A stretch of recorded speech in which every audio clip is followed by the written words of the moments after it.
appear at same latitude. How many times a year? Once a year, twice a year, thrice a year. So before answering this question, let's look at the normal concept, okay, of this solar system. Now in the solar system, we have one big star, which is our sun. And also around the sun, there are revolutions made by many planets. One of them, which is of our interest right now, is the Earth. Okay, so the Earth revolves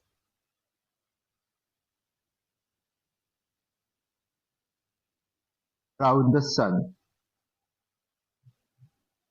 Okay, the Earth revolves around the sun. Now, this revolution of the Earth around the sun is governed by three very important laws of Kepler's. That are three laws of Kepler's planetary motion. So you have to remember that three laws of Kepler's planetary motion. Now, what are these three laws? These three laws talk about the type of orbit or the shape of the orbit of the Earth around the Sun. The second law talks about the areas that the Earth and the Sun make at different points of the orbit. And the third point or the third law states that the time period, okay, that is made by the planet is equal to or is proportional to the cube of the distance between the planet and the Sun.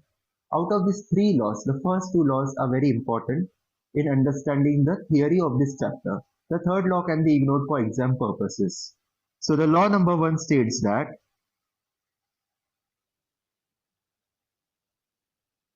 the Earth revolves around the Sun in an elliptical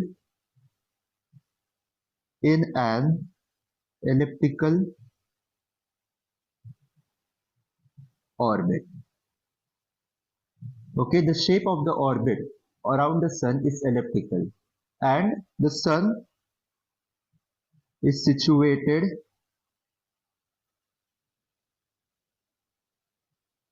at one of the foci.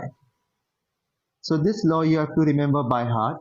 This law can be asked in your SPL Viva exam, ATPL Viva exam, or in DGCA written CPL and ATPL exams. So law number one, the shape of the orbit around the Sun is elliptical, and the Sun will be situated at any one of the foci.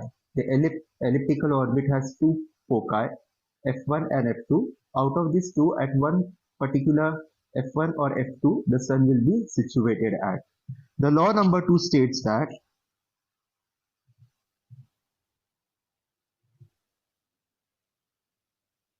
line joining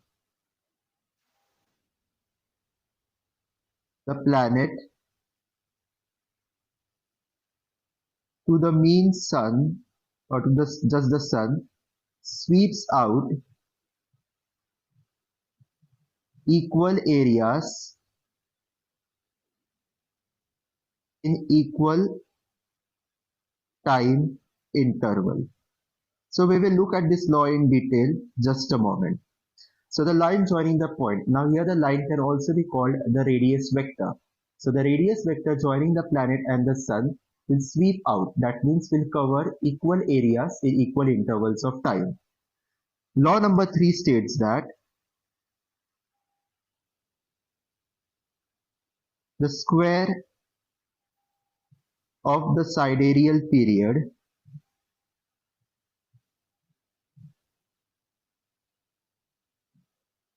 of a planet is proportional to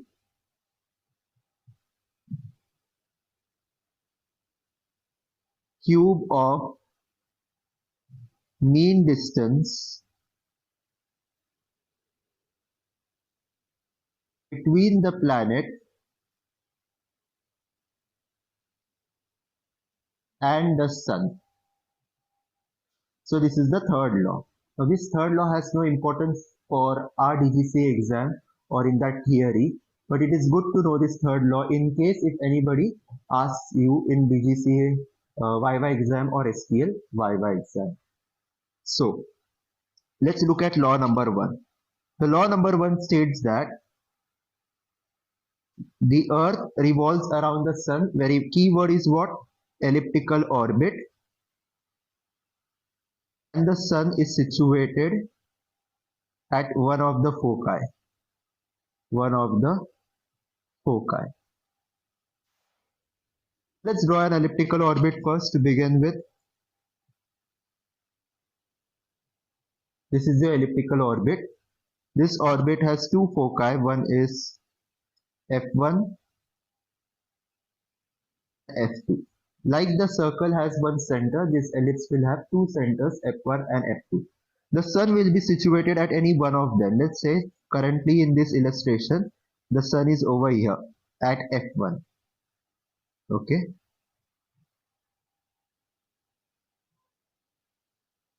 The earth revolves around the sun in an elliptical orbit. The earth revolves around the sun in an elliptical orbit.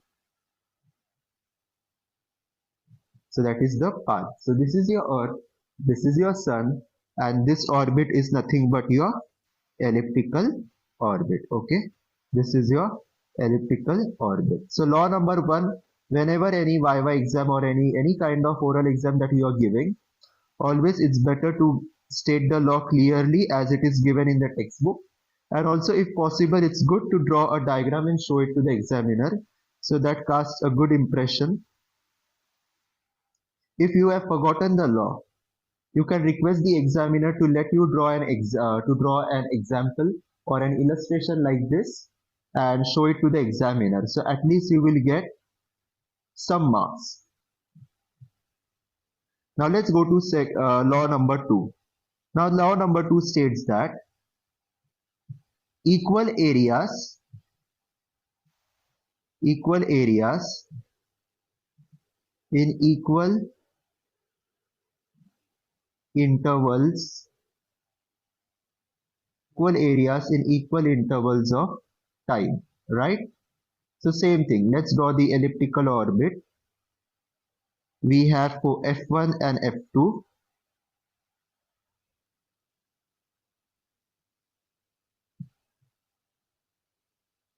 The sun situated at F1.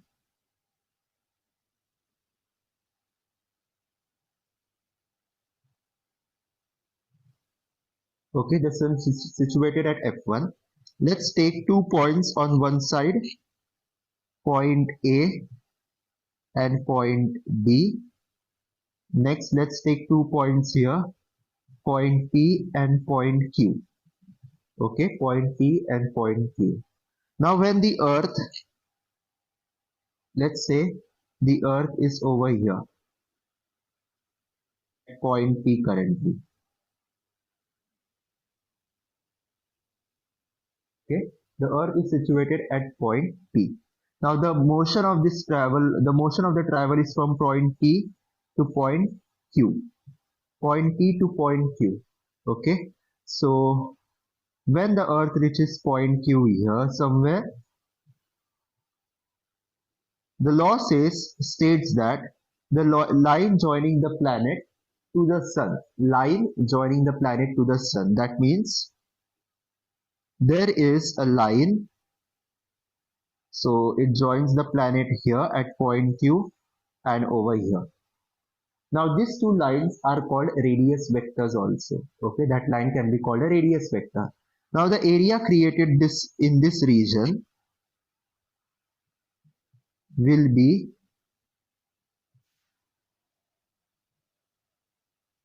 between P and Q. Between points P and Q, so much of area is covered by the traveling earth. Now let's come here at point A and point B. Now over here the earth is situated, let's say, at point A currently. It has to travel to point B. Okay. Now same thing, the line joining the Earth or the radius vector sweeps out equal areas in equal intervals of time. So now the area that is created on this side between A and B. So according to the law, it states that area between A F1 and point B be equal to the area P F1 and Q. Okay, P F1 and Q. So over here, when the Earth is very far away from the Sun, it has to cover a small distance only. When the Sun or when the Earth is very close to the Sun on this side of the elliptical orbit, it has to cover a more distance. Okay, so if the both areas are equal on both sides, so here the small distance and here big distance. So I'm writing here big distance and over here small distance. So to sweep out equal areas in equal time intervals, the speed of the Earth when it is farthest away from the Sun will be slow. Over here the speed of revolution will be fastest. Okay, so this is the consequence of the second law. Okay, to sweep out equal areas in equal time intervals, and therefore when the Earth is closest to the Sun, its revolution speed will be very fast. When it is farthest away from the Sun, the speed will be slow. Another important point is that when Earth is closest to the Sun, that is called perihelion. That is called perihelion, and it occurs on 4th January every year. When the Earth is farthest away from the Sun, it is called aphelion. Aphelion, which happens every year on 4th of July. Which happens every year on 4th of July. So that is the significance of second law, very important from the perspective of your exam and Viva exams. Now, as we all know, moving ahead, that the Earth is tilted. The axis of the Earth is tilted and it is somewhat like this. Our Earth is tilted at its axis. So you can see this globe and you can see that the Earth is tilted 23.5 degrees. Okay, so our Earth is not straightly inclined. So let's say if this is your Earth, so the axis of the Earth is not vertical like this. Okay, it is not vertical like this. It is inclined like this. So the axis of the Earth is inclined with the vertical, at an angle of 23.5 degrees.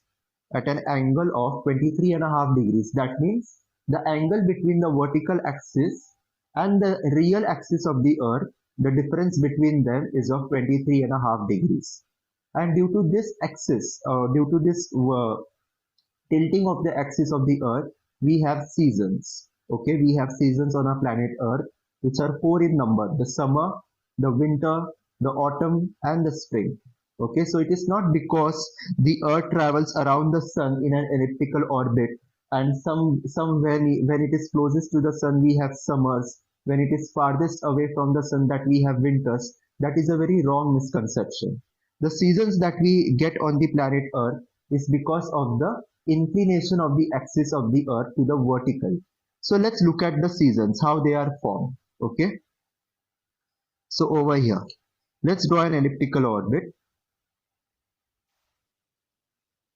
This. We have Sun situated at one of the foci. Let's say the Sun is situated here for the sake of our example.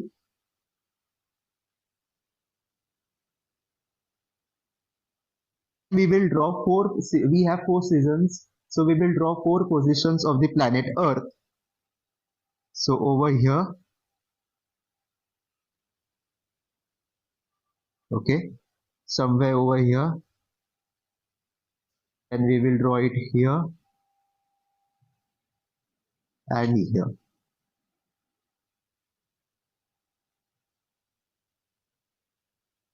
The axis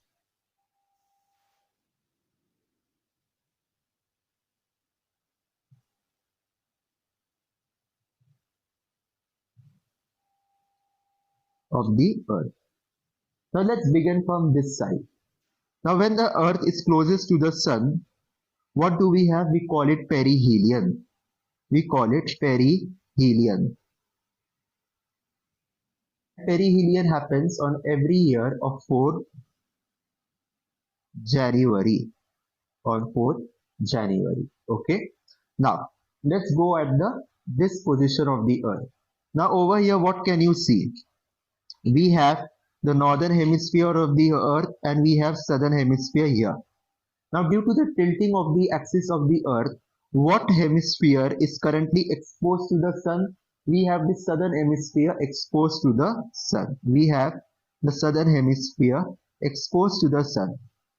So due to this, the southern hemisphere will get solar radiation. The southern hemisphere will get solar radiation. In other words, when due to the tilting of the axis of the earth, the southern hemisphere is exposed to the sun and therefore the sun will be situated at 23.5 degrees south latitude.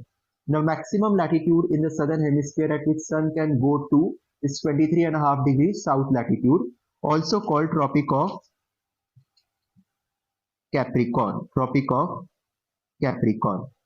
Okay. And when the sun is in the Tropic of Capricorn region, that is southern hemisphere, the southern hemisphere part of the earth will get summer season. Okay. Then we have summers in the south hemisphere. When we have summers in the south hemisphere, at the same time we will have winters in the northern hemisphere. We will have winters in the northern hemisphere. Okay. So then when we have winters in the northern hemisphere, we call it winter solstice. That season is called winter solstice. All seasons on planet Earth are defined with respect to the northern hemisphere. So we call this season as winter solstice, winter solstice season. And this happens on what date? So on what date of the year is sun located at Tropic of Capricorn? That is 23.5 degrees south. So it is located at this latitude on the day of 23rd December. On the day of 23rd December.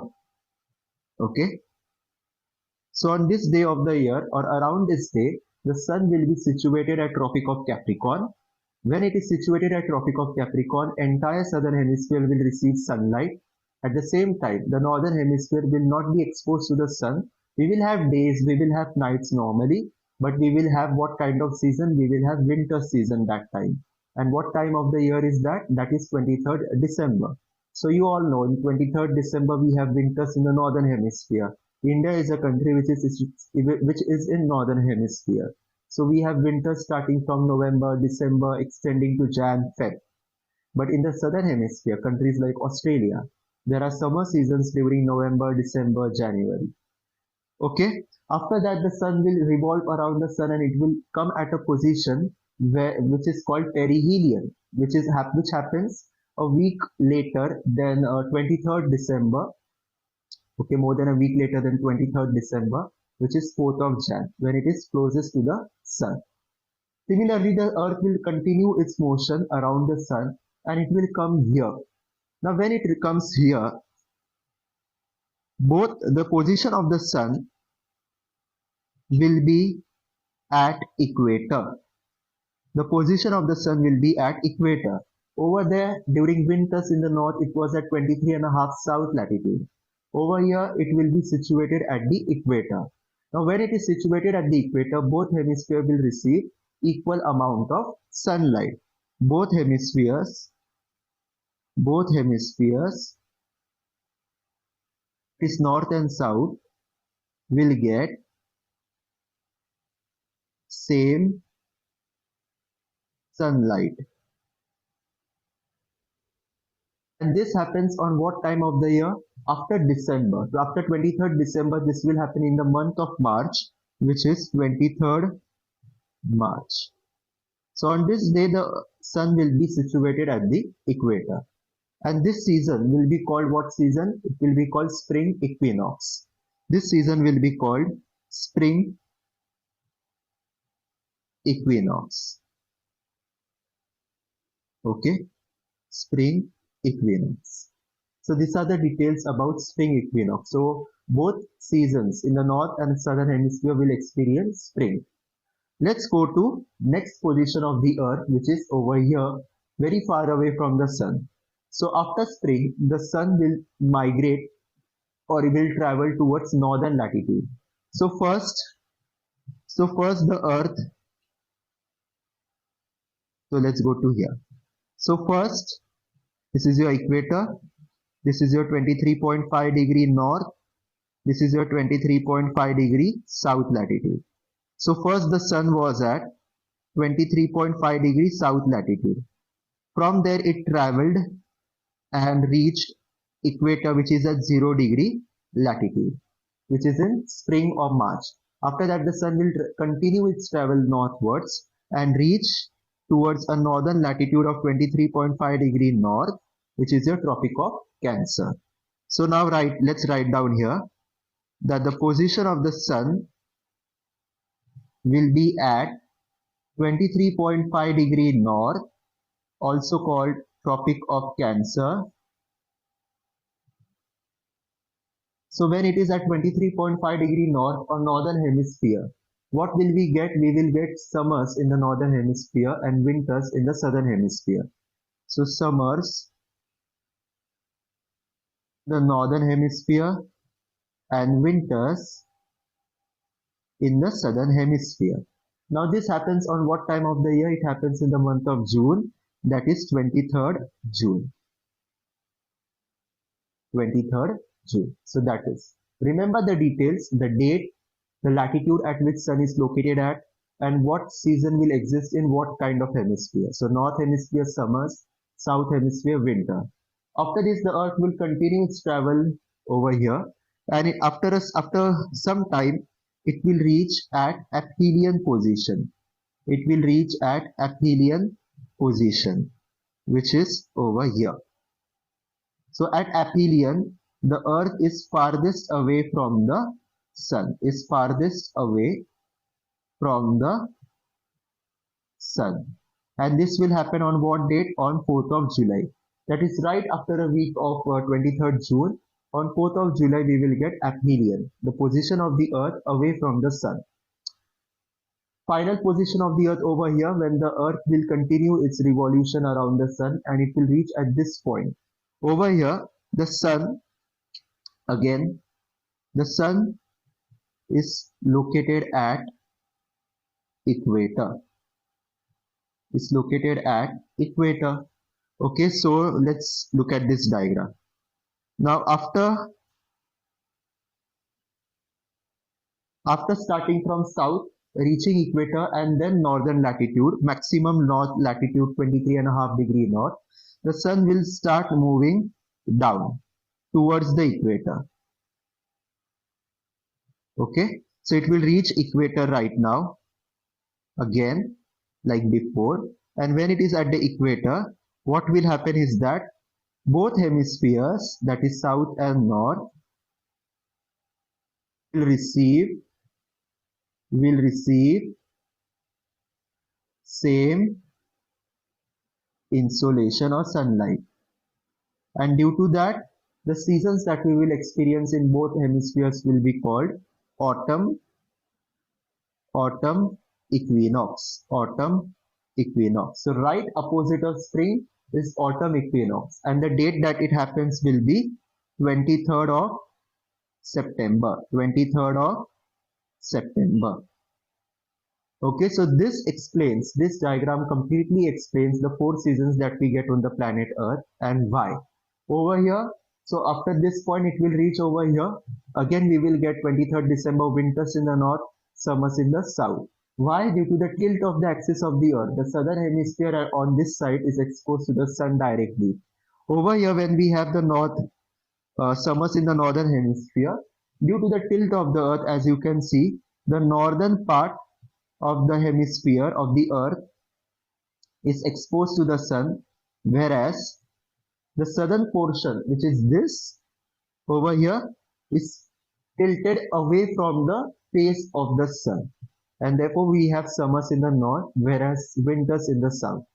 So remember this, why do we get seasons on the earth? It's not because the earth revolves around the sun in an elliptical orbit and we have positions in that elliptical orbit when the earth happens to be very close to the sun and somewhere else very far away from the sun. It's not because of the distance between the earth and the sun, but because of the tilt of the inclination of the earth axis. Okay, tilt of the axis of the earth, which is 23.5 degree, okay, with respect to the vertical axis. It's because of that that we experience seasons on the earth.